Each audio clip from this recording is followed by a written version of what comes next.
વિદ્યાર્થી મિત્રો, SY BCom semester 3માં ભારતીય નાણાકીય વ્યવસ્થા એટલે કે ઇન્ડિયન ફાઇનાન્શિયલ સિસ્ટમ એ વિષયમાં અગાઉના લેક્ચરમાં આપણે નાણાકીય વ્યવસ્થા વિશે સમજૂતી મેળવી.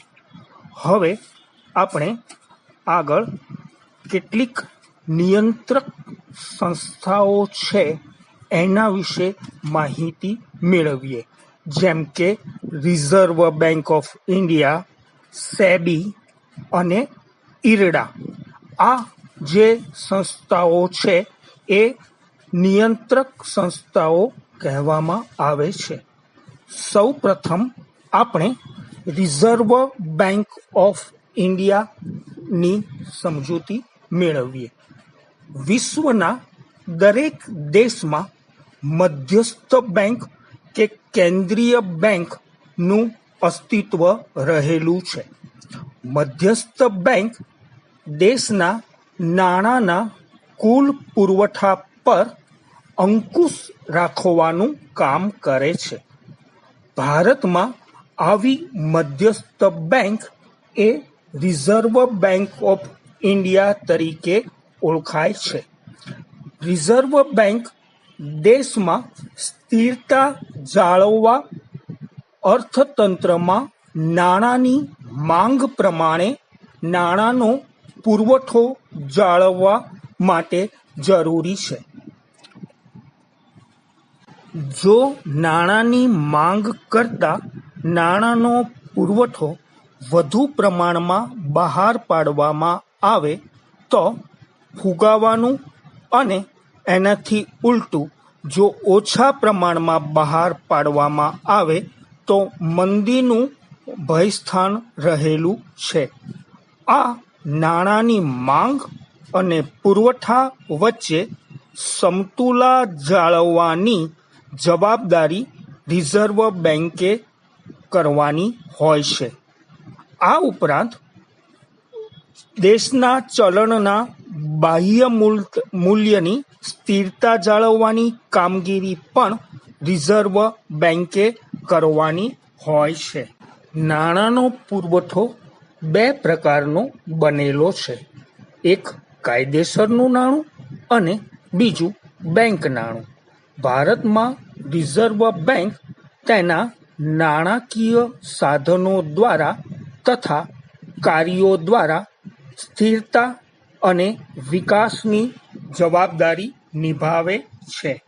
તો મિત્રો, હવે આપણે રિઝર્વ બેંકના કાર્યો વિશે સમજૂતી મેળવીએ. અહીંયા આપણને રિઝર્વ બેંકના કાર્યો વિશે સમજૂતી મેળવવાનું કહેવામાં આવે ત્યારે સૌથી પ્રથમ તમારા મનમાં એક જ જવાબ આવે કે રિઝર્વ બેંકનું કાર્ય જે છે એ નોટો છાપવાનું, ચલણી નોટો છાપવાનું કામ રિઝર્વ બેંકે કરવાનું છે. તો મિત્રો, એ અતિ મહત્વનું કાર્ય ખરું, પણ એ સિવાય પણ રિઝર્વ બેંકે ઘણા બધા કાર્યો કરવાના રહે છે. આ કાર્યો વિશે આપણે હવે સમજૂતી મેળવીએ. રિઝર્વ બેંકે કરવાના કાર્યોમાં બે ભાગ પણ પાડવામાં આવે છે: પ્રણાલિકાગત કાર્યો અને વિકાસલક્ષી કાર્યો. એવી રીતે બે પાર્ટ પાડવામાં આવે છે. તો સૌથી પહેલું કાર્ય, મિત્રો તમે જાણો છો એમ, પહેલું કાર્ય છે કાયદેસરનું નાણું એટલે કે ચલણી નોટો બહાર પાડવાનું કાર્ય. આ ચલણી નોટો કે કાયદેસરનું નાણું બહાર પાડવાનું કાર્ય નાણાંમાં એકરૂપતા જાળવવા, સરકારનો એક હથ્થું અધિકાર રાખવા અને પ્રજાનો ચલણમાં વિશ્વાસ ટકાવી રાખવા માટે કાયદેસરનું નાણું બહાર પાડવાનો અધિકાર રિઝર્વ બેંકનો રહેલો છે. ચલણી નાણું બહાર પાડવા માટે જુદા જુદા સિદ્ધાંતોને આધારે આવું નાણું બહાર પાડવામાં આવે છે. કેમ? કારણ કે નાણાંનો પુરવઠો એ વધુ પ્રમાણમાં અને ઓછા પ્રમાણમાં જો બહાર પાડવામાં આવે તો શું સ્થિતિ થાય, ફુગાવો કે મંદીની, એ આપણે ઉપર વાત કરી. એમ અહીંયા આપણે હવે ચલણી નોટો બહાર પાડવા માટે જુદી જુદી જે 4 પદ્ધતિઓ કે સિદ્ધાંતો અપનાવવામાં આવે છે એની વાત કરીએ. સૌથી પહેલો સિદ્ધાંત છે 100% અનામત પદ્ધતિ. મિત્રો, આ સિદ્ધાંત મુજબ જેટલા પ્રમાણમાં કાયદેસરનું નાણું બહાર પાડવામાં આવે તેટલી જ કિંમતની મૂલ્યવાન ધાતુ એટલે કે ગોલ્ડ, સોનું, રિઝર્વ બેંકમાં અનામત તરીકે રાખવામાં આવતી હોય છે. હાલમાં આ સિદ્ધાંતનો અમલ કોઈ દેશમાં થતો નથી. જુદા જુદા દેશોએ આ મધ્યસ્થ બેંક દ્વારા કાયદેસરનું નાણું બહાર પાડવા માટેનો જુદો જુદો સિદ્ધાંત અપનાવેલ હોય, પરંતુ આ સિદ્ધાંત 100% અનામત પદ્ધતિ હાલમાં કોઈ દેશમાં અમલ કરવામાં આવતો નથી. બીજો સિદ્ધાંત છે નિશ્ચિત પ્રમાણ પદ્ધતિ. આ પદ્ધતિમાં નિશ્ચિત પ્રમાણમાં સરકારી જામીનગીરીઓ અનામત રાખી નક્કી કરેલા પ્રમાણ જેટલી ચલણી નોટો બહાર પાડવામાં આવે છે. આના કરતાં વધારાની ચલણી નોટોની જરૂરિયાત ઊભી થાય તો તેને છાપવા માટે તેટલી જ કિંમતનું સોનું અનામત તરીકે રાખવું પડે છે. આ પદ્ધતિ મુજબ કાયદેસરનું નાણું છાપવા માટે ઇંગ્લેન્ડમાં ઉપયોગ કરવામાં આવે છે. કાયદેસરનું નાણું બહાર પાડવા માટેનો ત્રીજો સિદ્ધાંત છે સપ્રમાણ અનામત પદ્ધતિ. આ પદ્ધતિ મુજબ જેટલી ચલણી નોટો બહાર પાડવી હોય તેના નિશ્ચિત % જેટલી રકમની કિંમતી ધાતુ અનામત તરીકે રાખવી પડે છે. હાલમાં USA, ઓસ્ટ્રેલિયા જેવા દેશોમાં આ પદ્ધતિ પ્રચલિત છે. ચોથી પદ્ધતિ છે લઘુત્તમ અનામત પદ્ધતિ. ભારતમાં કાયદેસરનું નાણું બહાર પાડવા લઘુત્તમ અનામત પદ્ધતિનો ઉપયોગ થાય છે. આ પદ્ધતિમાં રિઝર્વ બેંકના કાયદા અનુસાર અમુક અનામતો સોનું અને વિદેશી હુંડિયામણના સ્વરૂપમાં જાળવવી ફરજિયાત છે. ભારતની રિઝર્વ બેંક રૂપિયા 115 કરોડનું સોનું અને રૂપિયા 85 કરોડની વિદેશી જામીનગીરી એમ મળીને કુલ રૂપિયા 200 કરોડની લઘુમત અનામત જાળવી રાખવી ફરજિયાત છે. મિત્રો, આમ રિઝર્વ બેંકનું પહેલું કાર્ય કાયદેસરનું નાણું કે ચલણી નોટો બહાર પાડવાનું કાર્ય જે છે એમાં જુદા જુદા દેશોમાં જુદી જુદી પદ્ધતિ કે સિદ્ધાંત મુજબ આવું કાયદેસરનું નાણું બહાર પાડી શકાય છે. ભારતીય રિઝર્વ બેંકમાં આપણે જાણ્યું કે લઘુત્તમ અનામત પદ્ધતિ મુજબ કાયદેસરનું નાણું કે ચલણી નોટો બહાર પાડવાનું કાર્ય કરવામાં આવે છે. હવે આપણે રિઝર્વ બેંકનું બીજું કાર્ય જોઈએ, ક્લિયરિંગ હાઉસનું કાર્ય. દરેક બેંકનું રિઝર્વ બેંકમાં ખાતું હોય છે. રિઝર્વ બેંક ક્લિયરિંગ હાઉસની વ્યવસ્થા દ્વારા તેમાં થયેલ રહેલી સભ્ય બેંકોની બેન્કિંગ વ્યવહાર દરમિયાનની આંતરિક લેવડ દેવડની વ્યવસ્થા સરળ બનાવે છે.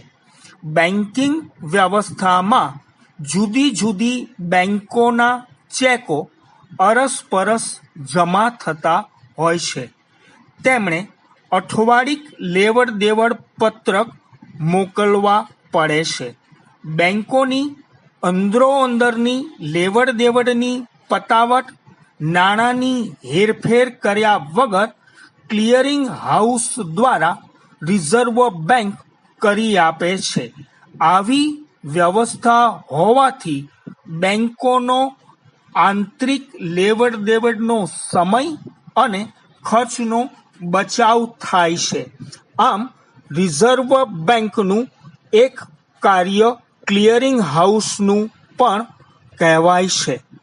ત્રીજું કાર્ય રિઝર્વ બેંકનું બેંકોની બેંક તરીકેનું કાર્ય, એટલે બેંકો જે છે બધી જુદી જુદી એની પણ બેંક એટલે સર્વોપરી. દેશમાં કુલ નાણું જેમ કે હોય તો એમાં અગાઉ જોયું આપણે એમ કાયદેસરનું નાણું અને બેંક નાણાંનું બનેલું હોય છે કુલ નાણું.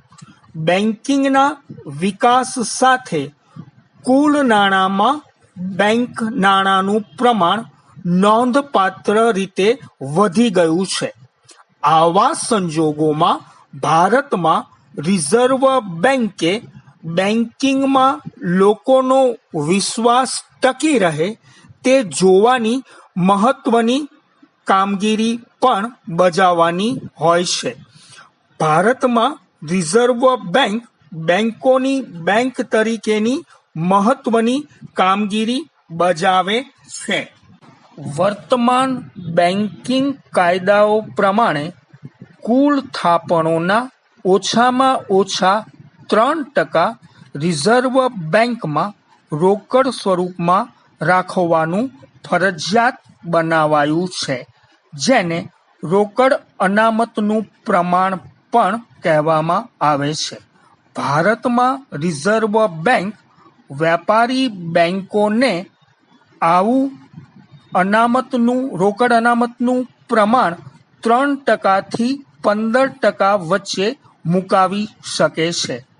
વેપારી બેંકોએ આટલી કાયદેસરની અનામતો રિઝર્વ બેંકમાં મૂકવી પડે છે. તેની સામે વેપારી બેંકોને જરૂર પડે તેમના પ્રથમ કક્ષાના વિનિમય પત્રોનો રિઝર્વ બેંકમાં બેંક રેટથી પુનઃ વટાવ કરવાની સગવડ આપવામાં આવે છે, જેથી બેન્કિંગ વ્યવહારની ધિરાણની જરૂરિયાત સરળતાથી સંતોષી શકાય છે. ભારતમાં બેન્કિંગ વ્યવસાય કરવા દરેક બેંકે રિઝર્વ બેંક પાસેથી લાયસન્સ લેવું પડે છે અને આ શરતોનું પાલન ના કરવામાં આવે તો તેનું લાયસન્સ રદ પણ થઈ શકે છે. આમ રિઝર્વ બેંકને બેંકોની બેંક તરીકેનું કાર્ય કરવાનું રહે છે. ચોથું કાર્ય છે સરકારના બેન્કર તરીકેનું કાર્ય. મધ્યસ્થ બેંક એક બેંક તરીકે સરકારને કેટલીક સુવિધાઓ કે સેવાઓ આપે છે. તેથી તે સરકારના બેન્કર તરીકેનું એટલે કે સરકારની બેંક તરીકેનું પણ કાર્ય કરે છે તેમ કહી શકાય. સરકારના બેન્કર તરીકે તે ઘણા અગત્યના કાર્યો કરે છે, જેમ કે સરકાર વતી જાહેર લોન બહાર પાડે છે, જાહેર લોન કે જાહેર દેવાનો વહીવટ કરે છે, સરકારને ટૂંકા ગાળાનું ધિરાણ કરે છે. આ ધિરાણ તે ટ્રેઝરી બિલો સામે કરે છે. સરકારના જાહેર સાહસોને જરૂર પડે નાણાકીય અને મૂડીરોકાણ માટેની મદદ કરે છે. જો રાજ્ય સરકારો તેમની આવકમાંથી ખર્ચને પહોંચી વળે તેમ ન હોય તો અમુક ચોક્કસ શરતોએ રાજ્યોને ઓવરડ્રાફ્ટની પણ સગવડ કરી આપે છે. આ ઉપરાંત સરકારને નાણાકીય અને આર્થિક બાબતોમાં સલાહકાર તરીકે પણ મદદરૂપ બને છે. ટૂંકમાં રિઝર્વ બેંક સરકારના એજન્ટ અને સલાહકાર તરીકેની બેવડી જવાબદારી કોઈ પણ ચાર્જ લીધા વગર પૂરી પાડે છે. રિઝર્વ બેંકનું પાંચમું કાર્ય છે હુંડિયામણની જાળવણી અને વિનિમય દરની સ્થિરતાનું કાર્ય. કોઈ પણ એક દેશના ચલણને અન્ય દેશના ચલણમાં બદલી આપવા માટેનો દર એટલે કે વિનિમય દર. જો વિનિમય દર સ્થિર ન રહે તો આંતરરાષ્ટ્રીય વેપારમાં અસ્થિરતા ઊભી થાય છે અને લેણદેણ તુલા કદાચ પ્રતિકૂળ બને છે. તેથી મધ્યસ્થ બેંક વિદેશી નાણાંની માંગ અને પુરવઠા પર યોગ્ય નિયમન મૂકીને વિનિમય દરને સ્થિર રાખવાનો પ્રયત્ન કરે છે.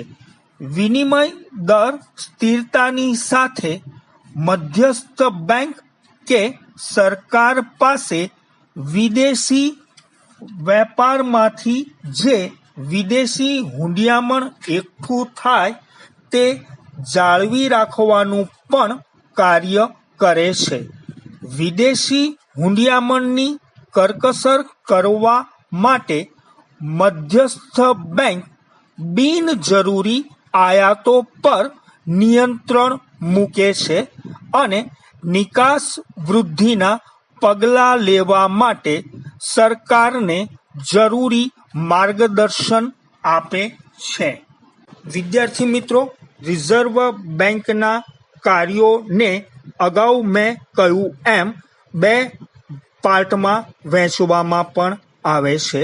તો અહીં સુધીના જે 5 કાર્યો છે એને રિઝર્વ બેંકના પ્રણાલિકાગત કાર્યો કહેવામાં આવે છે.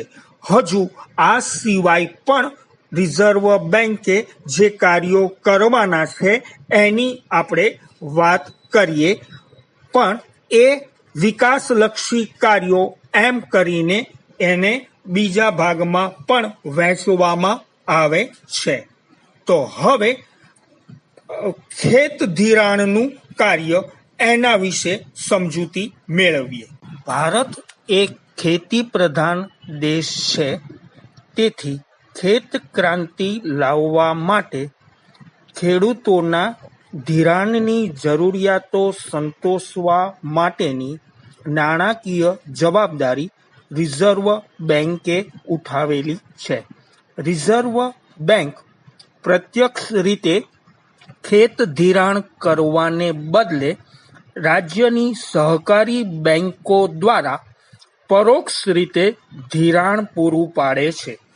રિઝર્વ બેંક સહકારી ધિરાણ માળખા દ્વારા ખેડૂતોને પરોક્ષ રીતે ખેત ઉત્પાદન અને વેચાણના કાર્યમાં ઉપયોગી નીવડે છે. ખેડૂતોને આપવામાં આવતું આવું ધિરાણ ટૂંકા ગાળાનું, મધ્યમ ગાળાનું અને લાંબા ગાળાનું હોય છે. રિઝર્વ બેંક દ્વારા ટૂંકા ગાળાનું ધિરાણ બેંક રેટ કરતાં 2% ઓછા વ્યાજે રાજ્ય સરકારની બાંહેધરીવાળી રાજ્ય સહકારી બેંકની વચન ચિઠ્ઠી એટલે કે પ્રોમિસરી નોટ પર આપવામાં આવે છે. જ્યારે મધ્યમ ગાળાનું ધિરાણ પણ રાજ્ય સરકારની ગેરંટી ઉપર રાજ્ય સહકારી બેંકોને આપે છે. લાંબા ગાળાની ખેત ધિરાણની જરૂરિયાત સંતોષવા જમીન વિકાસ બેંકો દ્વારા વિશિષ્ટ પ્રયત્નો કરવામાં આવે છે. રિઝર્વ બેંક જમીન વિકાસ બેંકના ડિબેન્ચર ખરીદીને તથા ઘણીવાર પ્રત્યક્ષ રીતે લાંબા ગાળાનું ધિરાણ પૂરું પાડીને મદદ કરે છે. રિઝર્વ બેંકનું ત્યાર પછીનું કાર્ય છે ઔદ્યોગિક ધિરાણનું કાર્ય. ઉદ્યોગોને ધિરાણ પૂરું પાડવા માટે આઈએફસી એટલે કે ઇન્ડસ્ટ્રીયલ ફાઇનાન્સ કોર્પોરેશન, આઈડીબીઆઈ એટલે કે industrial development bank of India, UTI એટલે કે યુનિટ ટ્રસ્ટ ઓફ ઇન્ડિયા વગેરે જે નાણાકીય સંસ્થાઓ સ્થાપવામાં સરકારે રિઝર્વ બેંક દ્વારા પ્રત્યક્ષ રસ લીધો છે. ભારતના ઔદ્યોગિક માળખાને વિકસિત અને વૈવિધ્યયુક્ત બનાવવા મહત્વનો ફાળો આપ્યો છે. રિઝર્વ બેંક ઉપરની સંસ્થાઓ સ્થાપીને શેરમૂડી પૂરી પાડીને તથા સંચાલક મંડળના સભ્યો અને નિષ્ણાત અધિકારીઓની સેવા પૂરી પાડીને મદદ કરી છે. જેને જરૂર પડે એ આ સંસ્થાઓને ટૂંકા અને મધ્યમ ગાળાની લોન પણ આપવામાં આવે છે. ત્યાર પછીનું કાર્ય છે નિકાસ વિષયક ધિરાણ. નિકાસકારોને પૂરતું ધિરાણ મળી શકે એ માટે રિઝર્વ બેંક વેપારી બેંકોને ઓછા વ્યાજે લોન આપે છે, પુનઃવટાવની સગવડ આપે છે, ગેરંટીની પણ સવલત આપે છે. વિદેશી નાણાકીય જરૂરિયાતો સંતોષવા માટે રિઝર્વ બેંકે એક્સપોર્ટ ઇમ્પોર્ટ બેંકની પણ સ્થાપના કરી છે. રિઝર્વ બેંકનું ત્યાર પછીનું કાર્ય છે બેન્કિંગ વિકાસનું કાર્ય. ભારતમાં બેન્કિંગ ક્ષેત્રના વિકાસમાં રિઝર્વ બેંકે મહત્વનો ભાગ ભજવ્યો છે. બેન્કિંગનો સાર્વત્રિક વિકાસ કરવા રિઝર્વ બેંકે શાખા વિસ્તરણ અંગેની ચોક્કસ નીતિ અમલમાં મૂકેલ છે. બેંકો ઉપર નિયંત્રણો રાખીને તેમનું ઓડિટ કરી બેંકોની ખામીઓ શોધી તે નિવારવા ભલામણો કરે છે. થાપણદારોના હિતનું રક્ષણ કરવા થાપણ વીમા કોર્પોરેશનની સ્થાપના કરી છે. તેને બેંકનું સુપરવિઝન કરવાની અને સદ્ધર બેન્કિંગ વિકસાવવાની જવાબદારી સોંપવામાં આવેલ છે. ત્યારબાદ શાખ નિયંત્રણનું કાર્ય. રિઝર્વ બેંક શાખ નિયંત્રક તરીકેની મહત્વની કામગીરી કરે છે. નાણાંની માંગ અને નાણાંના પુરવઠા વચ્ચે સમતુલા જાળવવાની કામગીરી રિઝર્વ બેંકની છે. કુલ નાણાંનો પુરવઠો કાયદેસરના નાણાં અને બેંક નાણાંનો બનેલો છે. કાયદેસરના નાણાં ઉપર તેનો પ્રત્યક્ષ અંકુશ છે, જ્યારે બેંક નાણાં પર પરોક્ષ રીતે નિયંત્રણ તેને આપવામાં આવેલી શાખ નિયંત્રણની સત્તા દ્વારા શાખ નિયંત્રણના સાધનોનો ઉપયોગ કરીને રાખે છે. આમ રિઝર્વ બેંક અર્થતંત્રના લગભગ બધા જ ક્ષેત્રોને સ્પર્શતું કાર્ય કરે છે. કૃષિ પેદાશના રાજ્યવાર પાકવાર આંકડાઓ તૈયાર કરી બહાર પાડે છે. દેશના બધા જ ઉદ્યોગોને ઉત્પાદનના, વિદેશ વેપારના, લેણદેણની તુલના આંકડા નિયમિત રીતે બહાર પાડવામાં આવે છે. ટૂંકમાં અર્થતંત્રના કોઈ પણ ક્ષેત્રની નાણાકીય જરૂરિયાતોને પહોંચી વળવા માટે પગલાં સૂચવવા જરૂર પડે તો એના માટેની કમિટીઓ નીમવામાં આવે છે. તો વિદ્યાર્થી મિત્રો, આમ આપણે જોયું કે રિઝર્વ બેંકનું એકમાત્ર અને મહત્વનું કાર્ય કાયદેસરનું નાણું છાપવાનું એ માત્ર નથી, પરંતુ આ સિવાયના પણ ઘણા બધા મહત્વના કાર્યો કરવાના રહે છે. તો આ સમજૂતી દ્વારા હવે તમે સૌ રિઝર્વ બેંકને કયા કાર્યો કરવાના છે એની સમજૂતી મેળવી હશે. Okay, thank you.